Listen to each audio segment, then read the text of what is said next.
am mai avut tot felul de provocări, da, am mai avut momente când nu mi-a plăcut de mine.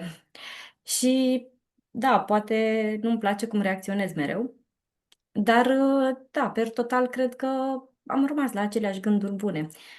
Și chiar cred că e important să ne uităm la noi ca realizări ale noastre și nu neapărat la lucrurile pe care le-am făcut, nu neapărat la copii, că să nu punem mai multă presiune pe ei, ci la cum suntem noi, cum am fost și cum suntem acum. Sau, da, dacă ne place sau nu ne place cine suntem. Și dacă nu ne Mhm. place, să facem ceva în privința asta. Și ce nu-ți place la tine? Mamă, nu trebuia să mă promovez, să fie de bine. Ba da, da, asta și fac. Da.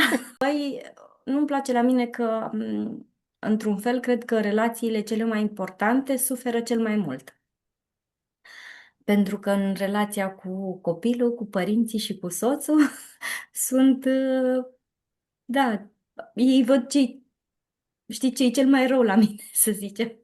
Ei au parte de mine, nu știu, și când sunt bine și când nu-s bine, știi? Și nu-mi place că sunt foarte impulsivă, încă nu reușesc să îmi stăpânesc impulsivitatea în toate contextele. Că acum, dacă mă vezi la birou, la lucru, sunt o persoană. Dacă mă vezi, da, cu prietenii, poate mi iese un pic mai puțin, iar în familie, da, uneori nu mi iese deloc.